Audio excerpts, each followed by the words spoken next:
Hi, I'm Christopher John Farley, a senior editor at the Wall Street Journal. I'm here with actress Kerry Washington. She's the star of the TV series Scandal. Scandal is coming out on DVD. I have a copy right here of the first season. Okay, so you've completed the first season of Scandal, yes. Your new series. You star as a crisis fixer, someone who comes in there, someone's in trouble, you run to the rescue to sort of save their careers, their lives sometimes. Now, what did you learn about Washington from doing this series that you didn't know before? Well, one of the things that I really love about crisis management is that even though the show is set in Washington, so a lot of our clients are Supreme Court justices, politicians, you never know who's going to walk in your door when you're doing crisis work. The show is inspired by a real woman named Judy Smith, who has worked with everyone from Monica Lewinsky to Michael Vick. So we have clients on the show that are in big labor, entertainment, politics, big business. You just never know.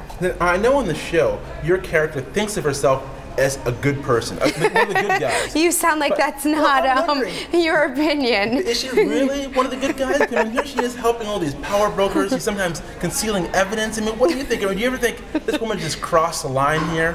Well, what I think is that Olivia Pope really believes in the idea that people deserve a second chance. If you're willing to be accountable for your behavior and really take responsibility for your actions, then you deserve a second shot at life. And she understands that the justice system isn't always just, and that life isn't always fair, and not everybody has equal access to opportunity and to redemption. Now, there was an interesting article about this show in the New Yorker in May, and it kind of I don't read reviews, so I don't know what it says. It was sort of a review. It was sort of an analysis Love of the the show, New Yorker, yeah. And it kind of made the point that there are very few shows that have black women as the leads in dramatic shows on television. It's a very rare occurrence. Yeah, it is. It hasn't happened with a black woman in over 30 years.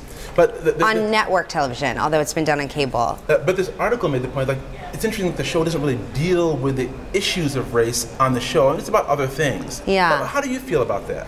Well, I feel like race is an issue on the show because race plays a factor on the show. And I think Olivia is obviously a black woman. There's no question about that. Yeah, she happens to be. I am too.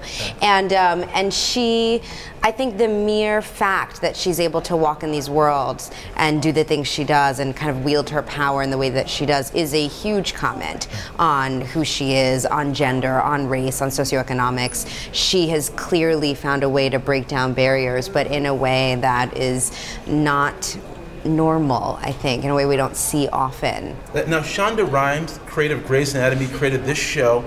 What's it like to work with her? What does she have that audiences obviously seem to be drawn to? I think one of the many keys to Shonda's success, I mean, I think she just works very, very hard, and I don't know how she sleeps at night because she obviously has about 30 characters running around in her brain at any given time. But I think one of the keys to her success is that Shonda is not afraid of the gray area. I think oftentimes, particularly in art, we want to put people in the category of good guy or bad guy. You're either like one of your first questions, you know, is she really a good guy? Yeah. And I think Shonda's... I'm one of those people trying to put you in a box. Yes, Sorry exactly. About that. No worries. Okay. I think we all do it. I think Shonda's not afraid of the idea that human beings are far more complicated, that often we fall somewhere in the gray area. Nobody's all good, nobody's all bad. We're all doing the best we can in our given circumstances. And I think as a result, her characters don't feel like stereotypes. Her characters feel like real three-dimensional human beings, flawed people that we can relate to.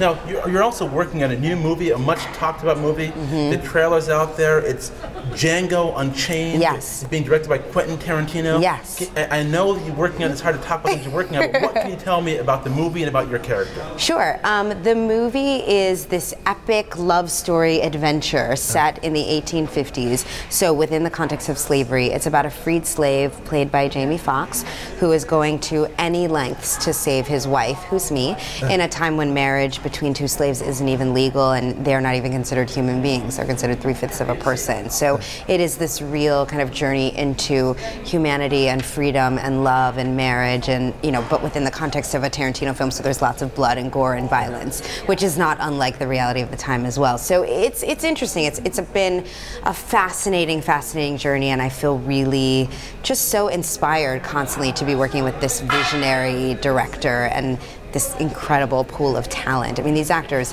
they're not just talented, they have such experience and wisdom at their fingertips. Jamie Foxx, Leonardo DiCaprio, Samuel L. Jackson, Christoph Waltz. It's really been quite an adventure, and continues to be. I mean, after this interview, I'm getting on a plane to go back to work.